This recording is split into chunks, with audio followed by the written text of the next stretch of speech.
e-channel.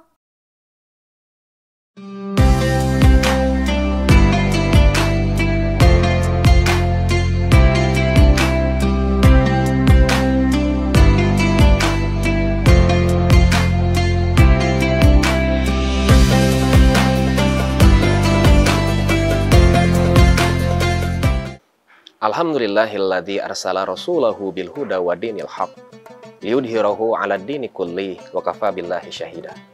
Asyhadu an la ilaha illallah wahdahu la syarikalah wa asyhadu anna Muhammadan abduhu wa rasuluhu alladzi la nabiyya ba'da amma ba'd. Pemirsa iChannel dimanapun Anda berada, kehidupan yang kita alami sebentar ataupun lama, umur yang Allah berikan kepada kita semua, tentu kita akan memikirkan seperti apa akhir dari kehidupan kita. Ketika kita berpikir tentang akhir dari kehidupan kita, maka kita pun perlu memikirkan untuk apa kita diberikan hidup, untuk apa kita diberikan umur.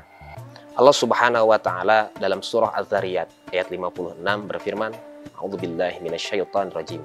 Wa ma khalaqtul jinna wal insa illa liya'budun.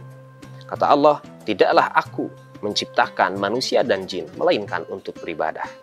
Dari ayat yang sederhana ini, para ulama memberikan tafsiran, diantaranya bahwa tujuan manusia diberikan kehidupan adalah untuk beribadah kepada Allah semata. Lalu selanjutnya, yang mungkin menjadi pertanyaan bagi kita, apakah mungkin selama 24 jam, siang malam kita bisa melakukan ibadah? Dalam sebuah ungkapan dikatakan hayatuna kulluha ibadah, bahwa hidup kami seluruhnya untuk ibadah. Apakah mungkin? Sedangkan kita harus bekerja, kita harus berumah tangga, kita harus berinteraksi dengan orang lain yang seolah tidak memungkinkan kita beribadah 24 jam. Ternyata ini adalah sebuah kesalahan berpikir, karena yang dimaksud dengan ibadah tidak melulu, tidak serta-merta harus di dalam masjid. Ibadah nanti bisa kita kategorikan. Yang pertama adalah ibadah mahdhah, yang langsung berkaitan dengan Allah Subhanahu wa Ta'ala.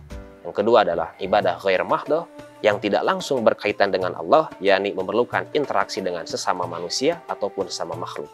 Ketika kita sholat, kita saum, tilawah Al-Quran, umroh, haji, maka itu langsung hubungan dengan Allah Subhanahu wa Ta'ala. Sholat mungkin terbatas, saum mungkin terbatas, tilawah Quran, umroh ataupun haji terbatas, tapi nanti ghair mahdhah yang berkaitan dengan manusia.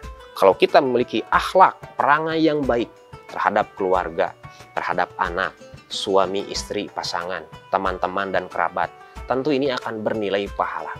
Ketika kita bekerja dengan jujur, dengan ikhlas, dan berniat untuk bisa menafkahi keluarga kita, maka ini pun bisa dikatakan sebagai ibadah. Rasulullah SAW sering memberikan contoh tentang praktik-praktik ibadah kecil. Rasul mengatakan, kullu ma'rufin shadaqatun, bahwa setiap kebaikan apapun merupakan sedekah.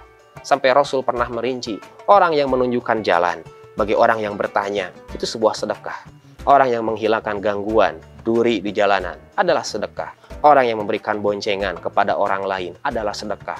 Maka dari sini saja kita bisa melihat, ternyata hidup kita memang bisa dijadikan full untuk beribadah ketika kita melakukan dengan sebenar-benarnya. Dari mulai hal-hal yang terkecil, hal-hal sederhana, sampai hal-hal besar dan luar biasa bisa kita jadikan untuk tunduk taat kepada Allah Subhanahu wa Ta'ala. Terlebih lagi, di momen Ramadan kali ini, ketika pahala dilipat gandakan, pintu-pintu surga dibuka dan pintu-pintu neraka ditutup, dalam arti pahala dipermudah sedangkan kemaksiatan dipersulit, tentu kita bisa memaksimalkan siang dan malam 24 jam kita untuk ibadah kepada Allah Subhanahu wa Ta'ala. Mudah-mudahan kita senantiasa menjadi hamba yang taat, tunduk kepada Allah Subhanahu wa Ta'ala. Akhirul kalam, aqulu qouli hadza wa astaghfirullah li wa lakum. Wassalamualaikum warahmatullahi wabarakatuh.